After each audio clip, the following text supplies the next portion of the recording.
One in five suffer. Erase the stigma. Brain difference is not a crime. Mental health isn't just your problem. It's our problem. And now, Mental Health Mondays with Marla and Dave. Welcome to Mental Health Mondays with me and sometimes Dave, but not Dave today. Nonetheless, we're going to just say bring your family to work day. How about that? That might work out. But before we say another word, this programming is very important to a lot of people as far as just always having and sharing a conversation that every conversation here is worth having and worth hearing. Because our mental health, everybody has a mental health zone and we're all affected. So let me just say that please text the word give to 698-1021 and join us. It's $1. It's $1 a day campaign helps keep the stigma away. So of course, you can go more than $1, but at least minimum $1 a day. Drew is going to be joining me in the studio, but in the meantime, he's running a little bit late. I wanted to come on and start our intro and tell you guys, stay tuned.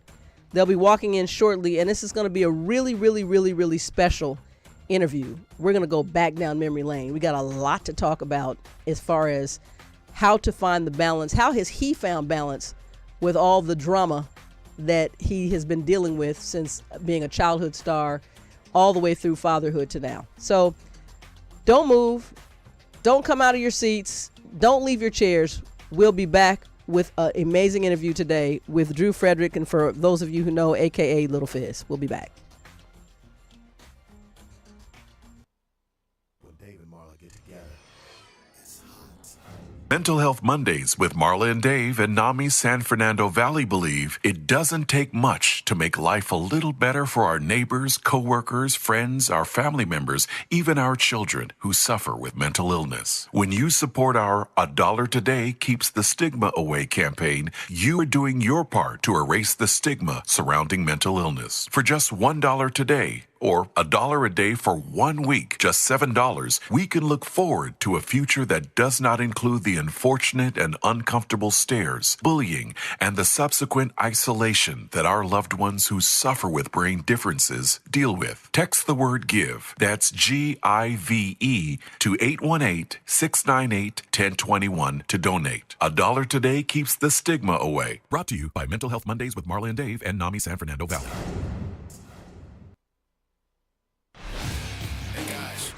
Listen up. Learn something. Okay, while we're waiting on Drew to get settled and get on air with us, this is a perfect opportunity for me to just remind. I think that this interview to me today was so important. We've had Drew on the show in the past, but it was important because everybody needs a tune-up. I'm going to say it again. Everybody needs a mental health tune-up. Your mind, your brain is an organ.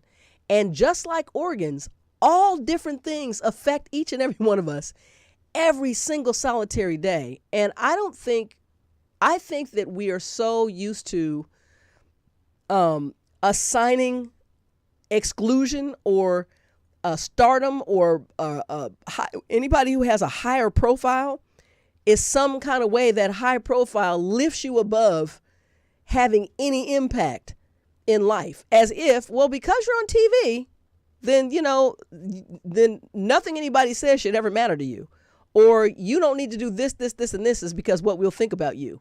There's so many different things that lock somebody into a box of expectations, and I've watched it through the years with Drew, inside my family, with my own children.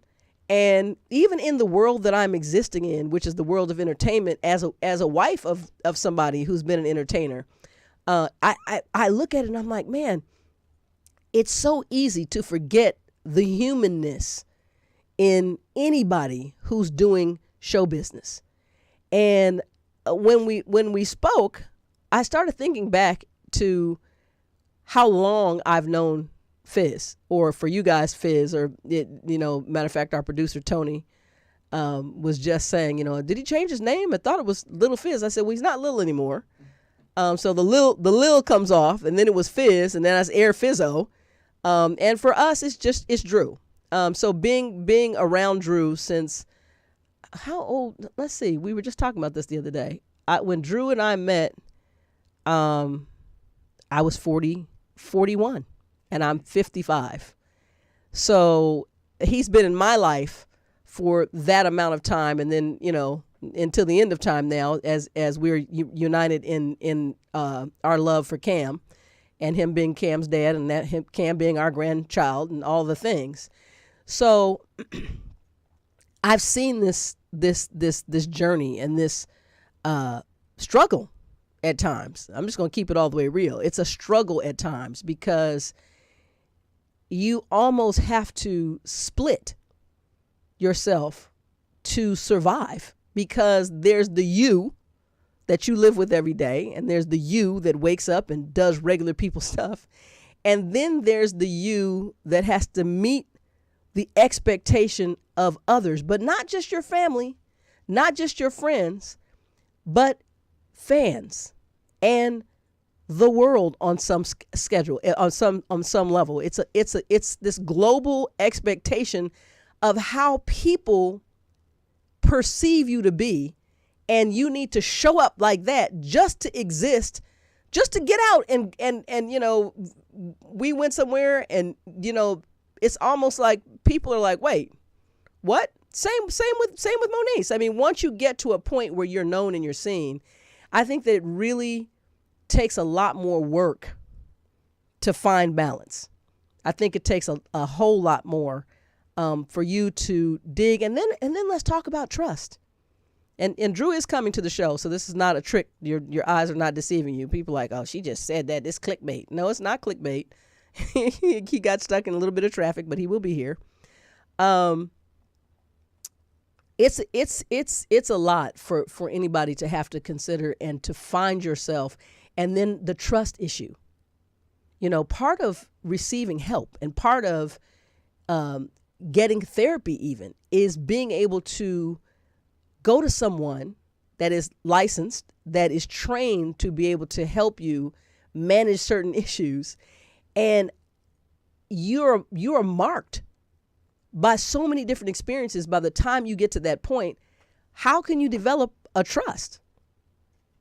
How do you trust somebody with the truth of what you're thinking and what you're going through and why you're making certain decisions, when every time you turn around, anything that you're doing and anything that you're saying is an exploitation to the next thing? So all of these ins and outs and all of this, conversation, and all I want to do is get to the truth so you can be encouraged to understand the person behind the persona, and asking, I'm going to find out when you find out, because I don't really talk to Dreux about how he's managing mentally. Every now and then, when something really is hard hitting with our family that involves everybody in our family, I will say every now and then, hey man, how's it going? How you doing? I'm not going to ignore what we've seen. You good? I will ask him that when things are just at a fever pitch. And then I just receive his answer and let the answer be what the answer is going to be. But I'd want him to know that we see you. We really see you. Like we're not here to have the perception of how you are perceived by others, but to really receive you for the truth. And it's been a long road for everybody involved. So that's the one thing that I really wanted to, before we even get Dreux on, I want to kind of lay that groundwork, because, hey, it's my show and I have the opportunity at this moment to do that. Right, Tony? Yes. Tony's not really a whisperer, but he's whispering right now. I don't even know what's going on here. But anyway, so I want to remind us all, and this is I'm going to give you guys something to do. The to do is, what if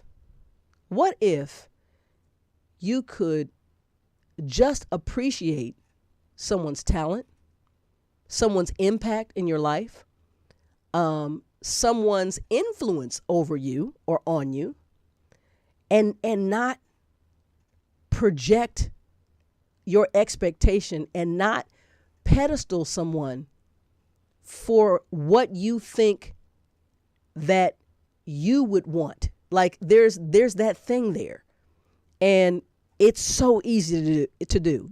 I always say that we tend to lean into the things and want the things. If I'm suffering in a way, and I feel like, oh, somebody has more money than me. Well, if I have money, then that would fix all my problems. You know, if I were taller, well, she's lucky she's tall, or you know, they're so much better off than I am. They're on TV, or such and such and such. They know this person. It doesn't change you, and it just creates a hole in you. So one of the things I've always taught my children is you have to measure yourself within the measuring stick inside of you. Because the minute you look outside, you're always going to come up short, because there's a value in who you are for you. Nobody can be a better Tony Sweet than Tony Sweet. I can try all day long, and I might be able to do a few little things like Tony. He's shaking his head, but I don't think he's telling the truth. I think I could do it. But I'm never going to be as impactful, and I'm never going to be, I can't really walk in Tony's shoes because I wasn't born there. And so I just need us to get back to balance. I just need us to not forget. And I just need us to give some space and some grace to humanness, to error. Can you get with me on that just a little bit? Can anybody get with me on that? I got my chat room up, so you guys feel free to talk in the chat room. I can see you. So those are some of the things that we're going to get to, and I'm not going to project or pretend to speak to Drew on Drew's behalf, because Drew can speak for Drew's self. And I know that Drew is always working on things that are going to be impactful, that are going to matter to him his way, as we've had him on before as an author, all kinds of things. We've had him on before to talk about, B2K, and I think even maybe one time we had him on and we got into the love and hip hop thing. But today, a special day, because we're talking about just the journey of how to manage his mental health as he goes through all these different public transitions in life. And I'm interested to hear. So don't move. Promise you, do not move. We'll be right back.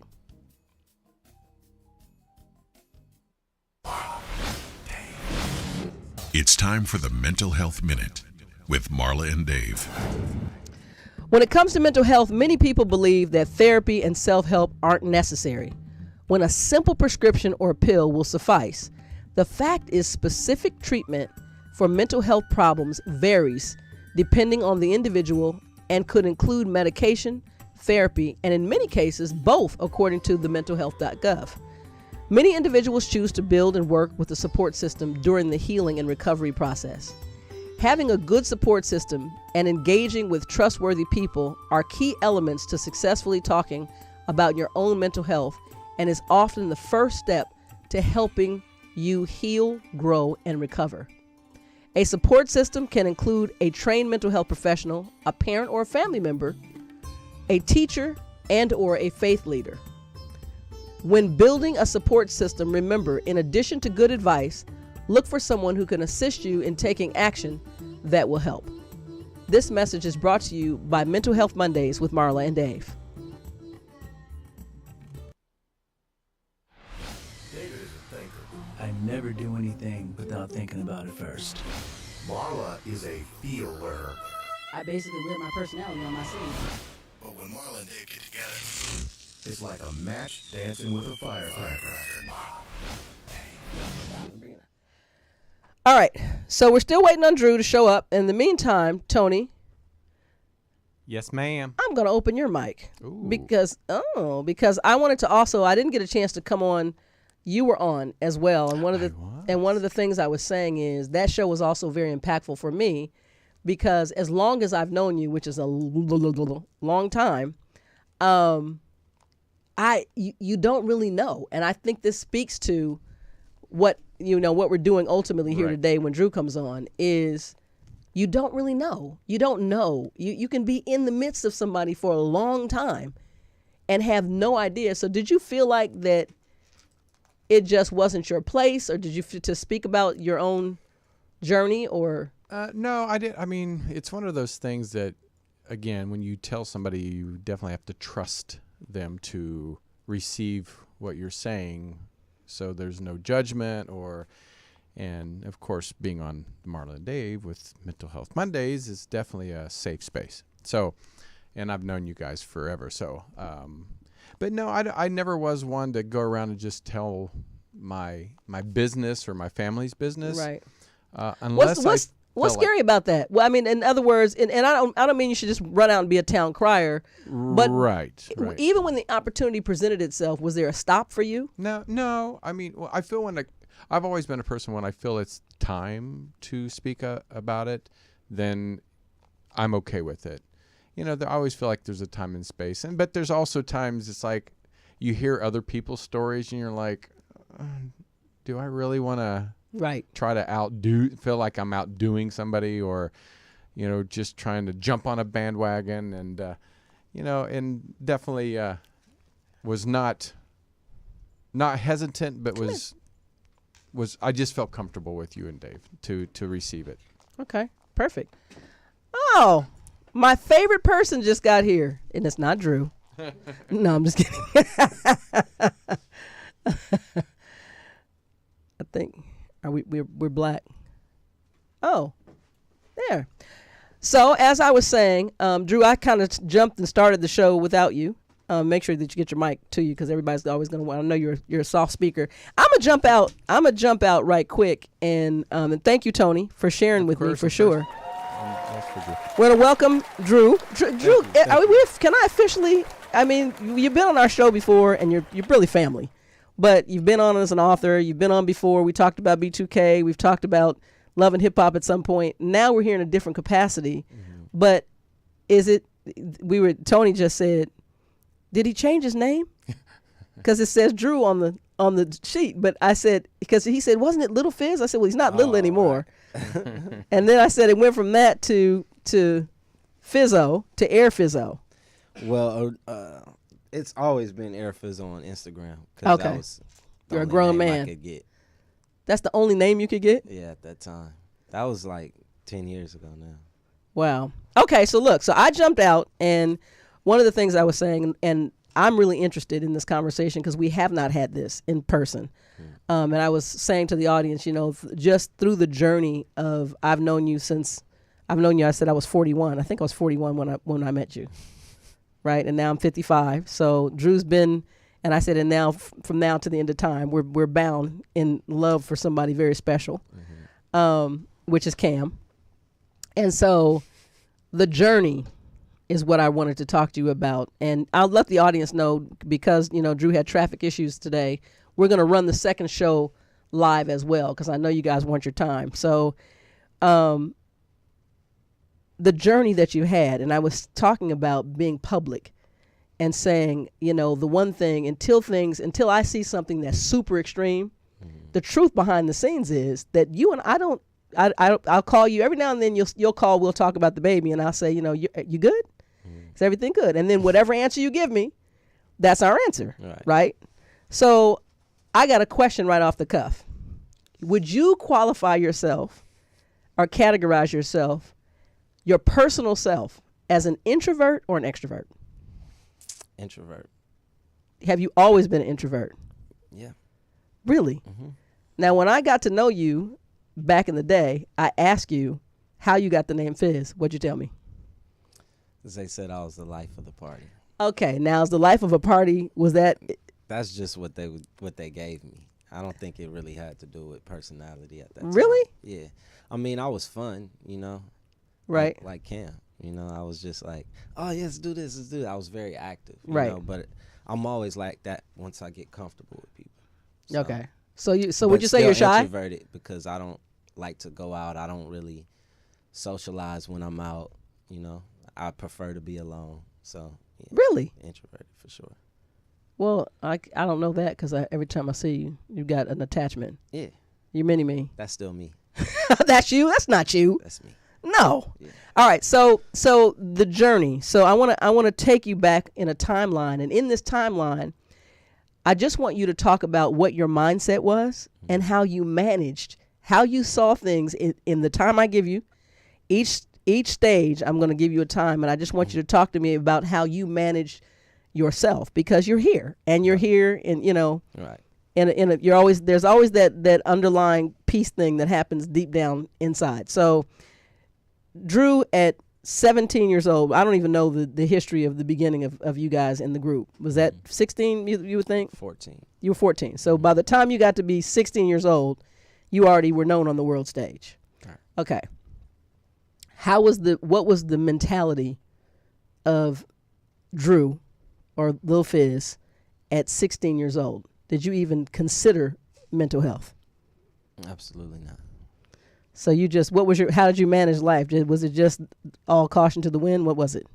As a teenager? I think once we had secured a record deal, I was 13, and we had been wanting it for I had been in a group since I was 8 years old, so I've been trying to get a record deal since 8.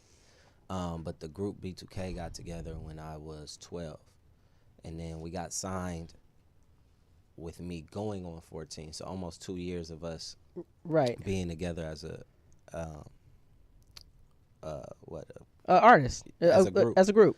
For 2 years, on the journey of trying to get a deal. So once we secured the deal, our mindset was trying to be the Jackson 5, trying to be the biggest group. So we were literally locked in and focused, right? On top of already being put in what I like to call a machine, where our schedule was set out, because we weren't in school and we were homeschooled. Everything was structured. It was rehearsal, studio, photo shoots, rehearsal, studio, media training.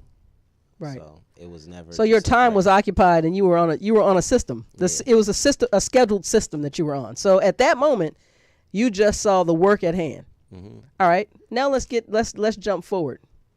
Group is on ice. Now you're in your early 20s. Oh, you're 18. Okay. Mm-hmm. But let's even go a little bit further than that, because at that point you probably, unless that's an impactful moment. Is that a first moment of impact for you?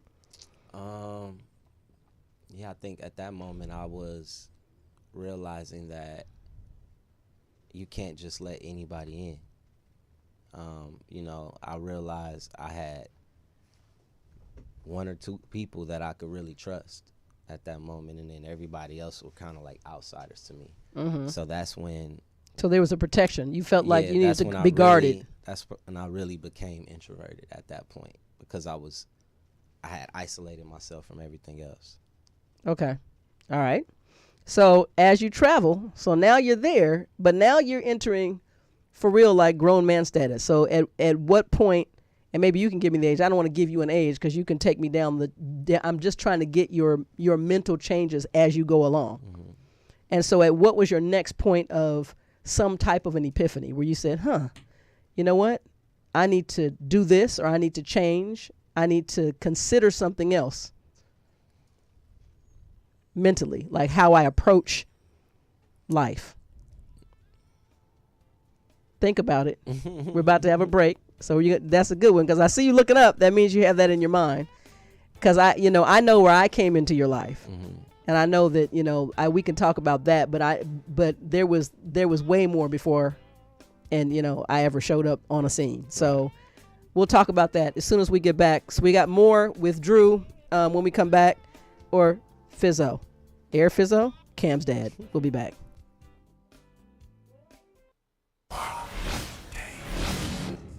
Oh no. Dave's not here. And by the way, Dave is in New York. He had to do a Juneteenth special at Carnegie Hall. So it's just me and Dreux and Cam Bam and my sweetie. So Tony. Yes, Dreux, ma'am. I need you to listen up to this. Last week we asked our guest, and I'm going to ask you, so they answered. These are real answers. It's just multiple choice. Ready? All right. Prior to the pandemic, 11% of Americans reported symptoms of anxiety and depression. How high has that percentage risen post-pandemic? 20%, 30%, or 40%? 40%. Okay, well, Drew answered correctly as our last guest. I don't want him to be correct because we have a little family competition, but we're not going to talk about that here. It's not good for anyone's mental health. So, yes, he's right. He's right, 40%. But now we got next week's question. You ready? Mm-hmm. What percentage of Americans will meet the criteria for a diagnosable mental health condition at some point in their lifetime? 27%, 46%, or 62%? 27%. Okay, so now, here's the awful part about how we play here on Mental Health Monday. You're not going to know that until next week. So lucky for you, you have a two-parter, so you'll actually get your answer. But tune in. Everybody go to our social media. We want to hear your voice. Make sure that you always vote. Your opinion matters, and you'll always hear the answers here on Mental Health Monday. And don't forget, text GIVE, G-I-V-E, to 818-698-1021. $1 today keeps the stigma away. Please join our campaign. It helps keep this content going. All right, we'll be right back with more.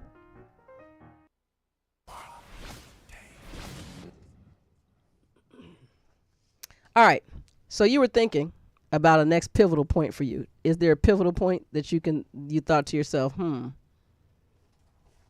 So repeat the question. Okay, the question is, you talked to me about, being guarded. Your first time you became guarded was when the group dissolved. And then the next time that you had an awareness of some type of epiphany or shift, can you kind of think about what that next shift was?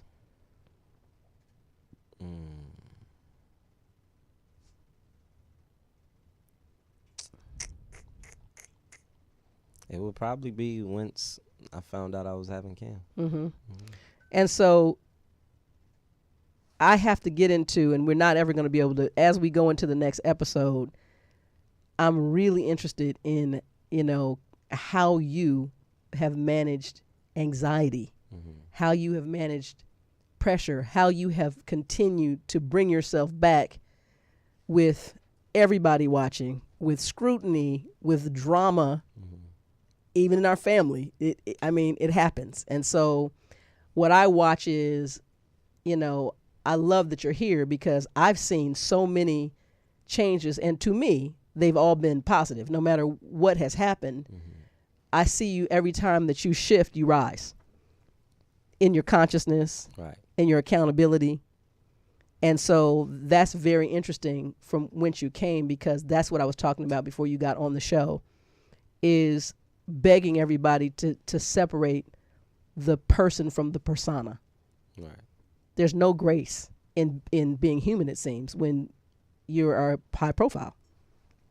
And when everybody's watching and wanting you to be something that they see or to project that on you. So I've seen you from behind the scenes, and it's a lot of growth, really. In me, I say quickly because, I'm much older than you. And I do know that once you have kids, the focus changes a little bit. Tony, how much time do we have before we go? 2 minutes. Perfect. All right. So Drew, when we get back, I want to begin to turn gears into how you personally, the tools that you have to manage, whether it's silence, meditation, whatever it is, that when things are at their most chaotic, I want to talk about where you go and how you approach getting back to peace. Okay. When we come back, for sure.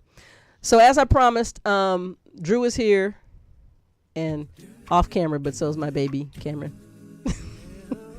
Cam. Anyway, we're having a good conversation. I just want somebody to find something encouraging in the truth of what's being said, because we all have a journey and we all have to travel. And I want us to start looking at our mental wellness and the approach to it like tuning up a car. Every car needs a tune-up. It doesn't mean that your engine is broken. So I want to talk to people who I can see in life, have maybe running a little rough at some point, and then they find a way in the most scrutinizing of circumstances to find their way back to balance. So we're glad that he was able to come and talk to us, and we will join you. There's going to be an episode 2, and this is a special one because normally episode 2 is pre-recorded, but we're going to close this show, go off, and we're going to come back live for our second half hour. So more with Fizz. Don't move.